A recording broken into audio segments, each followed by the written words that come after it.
You said anything goes. Anything goes, but he'll take it personal. Welcome back to Thinking Critical, everyone. This is your boy Skip, aka Skipntosh, here with my man Wes. Say what's up to the people, Wes. How's everybody doing today? I had a hot date, and I'm ready for this. You know that. Yeah, man, this book is all you need for a hot date. Back with another episode of Outside the Bleed, aka OTB. We got Wolverine #1, of course, written by Ben Percy, same writer as the X-Force series. Got a few different artists and colorists on this one, though, because the first issue was actually like a double-size issue with two different stories. So on the first one, we got Andy Kubert as the artist, with Frank Martin, one of my favorite colorists, as the color artist. And then in the second story, we had Matt Wilson as a color artist, and I'm looking up the other artist because Victor Bogdanovich. Victor Bogdanovich, which I don't know how I forgot that name. Well, I forgot the first name. Second name, Bogdanovich, is easy to remember because I'm a Kings fan, and my favorite player is Bogdanovich. Matt Wilson, another one of my favorite color artists, so it was nice to have a really nice creative team on this. Ben Percy, Wes and I really have been enjoying his writing on X-Force, so we wanted to come and bring this to you guys and talk about a few things. We want to talk about the difference in the art between the two books. We want to talk about where the two different stories are leading to, and then we'll wrap up with our impressions and thoughts of ultimately where we think things might go. But Wes, I'll start off with you. What were your impressions in the difference between art with the first story and the second story? Well, I'll give Marvel Comics this. They definitely put two premier art teams on both books. They both look fantastic. You can't really complain about the art in either one. They do have some distinct differences. I would say that the Kubert illustrated book looks a little bit more classic Wolverine as far as his depiction and physique and all that kind of stuff. And then I think about Bogdanovich visuals fit in a little bit more with, or tie in a little bit better with what Ben Percy has been doing in X-Force. I thought it kind of matched that tone and vibe, with the kind of more of a sketchiness to it. But I thought they were just both gorgeous, and I couldn't have been happier with the look of both books. I hate it when you have two different art teams and one of them was clearly inferior to the other one. That wasn't the case here. Absolutely, I fully agree. Both were top-notch as far as visuals. I think I leaned a little bit more towards the coloring in the second story with Victor Bogdanovich's pencils and Matt Wilson's coloring. I did really enjoy the more classic, like you said, physique, kind of the sticker, more stout, stockier Wolverine. I did like in the very first panel, actually, or the very first page of the first story, I enjoyed how it did look a little bit more like X-Force at first, and then as quickly, the next page over, as Wolverine started healing, I think it settled back into more of what Andy Kubert normally does, which was cool. But yeah, definitely top notch for them to have two different artists on this one. And although it was two different stories, which doesn't make it as jarring, going from page to page, or when people do flashbacks, they brought their A game, which was smart, because especially for the amount of money that this issue cost, I can say I was very happy with the visuals easily. And of course, the next part about it, would be the story and the character depiction. Out of the two stories, the first one being more of a, kind of like a whodunit mixed with a little bit of, kind of like a, I don't know what you call this movie. I always think of like Heat and stuff like that, where it's like drug cartels and stuff like that. Wes, what did you think about the depiction of the character of Wolverine and how the first story laid out? I really liked it. The first story feels, to me personally, more of an X-Force story. It kind of feels more in line with what Ben Percy was doing with that. Whereas the second story, which we're going to get to in a second, is more of a Wolverine-centric story. I liked the opening. I thought it was really cool. It's something that we've seen before. Wolverine's partners are down. We got Kid Omega, we got Jean Grey, as well as Domino are all on the ground. They're dead. Wolverine knows that he did it, but he doesn't know why. And then it starts flashing back. And this is the really interesting part. It's about Outside the Bleed. the implications that go outside of this comic book, and they're huge in this. It's a whodunit, but rolled in within this, Ben Percy starts spelling out some of the ramifications of what the Krakoan nation, has brought with us, and it's brought in a worldwide drug war over these plants and flowers that have been being stolen, and people are like snorting this new drug called pollen, and it's really crazy. I loved it. Absolutely. I thought it was really creative and really practical how it showed that side, with miracle drugs being in the war and already within, the Krakoa, governmental system. We have the Hellfire Corp, who is distributing the drugs both legally and illegally. And of course, naturally, with there being a limited supply, it's not unlimited. The scarcity would drive, different things like Wes said, drug cartels. My favorite part personally within the story was how the detective that's from the CIA he was sent to this lab where murder had occurred, and his whole thing in his personal life is that his daughter has leukemia, and she's instead of being on a waiting list for like organs and stuff, she's on a waiting list for one of the miracle drugs. Whether it be the super antibiotic or the one that extends human life for 5 more years. She's on the waiting list for that while he's fighting people that seem to be stealing them and then turning the flowers into this new street drug that's out. So I thought that was the most creative part. And it's like the smallest part of the whole story, but I felt like that was like the strongest part of the story. So I really enjoyed that. And of course, then we have next story, Wes said, that was more Wolverine centric. I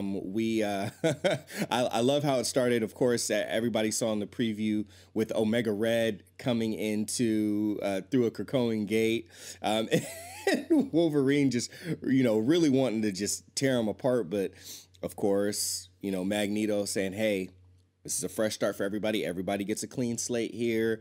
And then what it unfolded to, which Wes, you were a little bit more excited about the latter part of the story. Omega Red comes through. He's covered in blood. Wolverine wants to put him down. Magneto says, "No, you're not going to do it." And then he starts interrogating Omega Red as he's being healed up in a cell. And he tells him, "You need to go to Paris. Check this out. And I think your feeling about the situation is going to change." And he goes there to investigate. And he runs into an entire cult of vampires that are looking for mutant blood. And I thought it was really cool. It's setting up like a mutant versus vampire war that, we saw some vampire stuff in Avengers before I checked out of that series. So I thought it was kind of cool that, the vampire nation is seeing some cracks in the human facade. The mutant uprising has made humans look weaker in their minds. So they're growing their army, and, maybe they're going to look for a power play as well. So there's 3 different groups of people that are kind of jostling for position as the top of the heap, on planet Earth. I thought it was a pretty cool idea. Absolutely. And it's interesting that there was that common thing amongst both Cult of Vampires in the second story in the book, and then of course the continuation, because I don't believe it was, I think Jerry Duggan might have been the very first one, if it wasn't Jonathan Hickman himself, that was talking about like the different cults within humanity that were starting to worship mutants and stuff like that. So you had that cult in the first book. I think it was called Cult of X, if I remember correctly. And that's what they were kind of trying to do, a similar thing, but from a human standpoint, they were taking that drug called pollen that was made out of the Krakoan flower, synthesized from it, and then they would, imbibe it if they, if they were near Krakoan gate or anywhere near a mutant that came through the gate, and then they would either offer themselves to them, or in this particular case, this sect of cult wanted to actually drink some mutant blood and eat some mutant flesh, hoping that they could become some strange hybrid in between human and mutant, maybe be something more. So the reoccurring theme of the 2 cults both wanting to go after mutants for their own reasons, I thought was it was redundant, but he did it in a way that still made it fresh both times, which I thought was was quite a feat. Now, Wes, how do you feel about the characterization of Wolverine across the two different stories?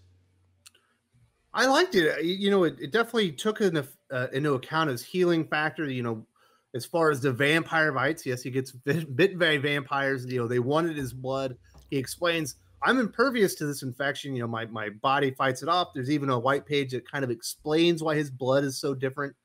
And then also, as far as the way he was characterized in the first book, he's somewhat of a team player, but it was interesting. He was actually telling people not to kill humans, which feels like it's out of his nature, but he's happy because he's on Krakoa, and he's definitely assimilating into the culture a little bit more, which we hadn't seen before, and he's definitely starting to take on some of those values and things like that. So he's changing, but he's still Wolverine. That's what I like about it. Oh yeah, he's definitely still Wolverine, because he was saying, don't, maim him, but don't kill him. And then literally in the next panel, he ran past someone and they don't have a head anymore. So I was like, well, Wolverine, I guess you tried, but that person made you decapitate them. So yeah, he's still very, very much Wolverine. I think that's part of Wolverine's character, though.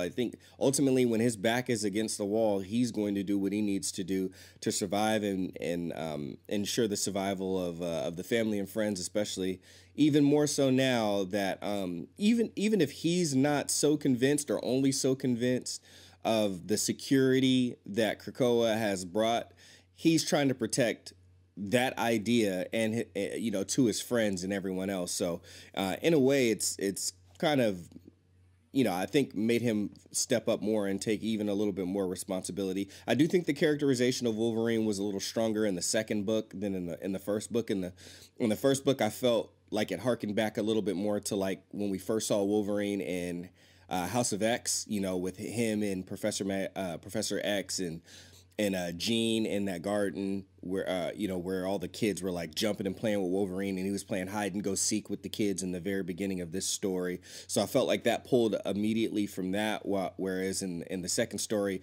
it was like I said, a little bit more of the primal Wolverine, sniff snicked, type of Wolverine. So overall, still, like the depictions weren't so far off that you're like that. I feel like they conflict enough. They both had enough of him in there, but I think the second one was a little bit closer to the Wolverine, I guess I could say, that I grew up with. All in all, Wes, which story did you prefer? Or I don't want to say prefer. Which story? They were both really good.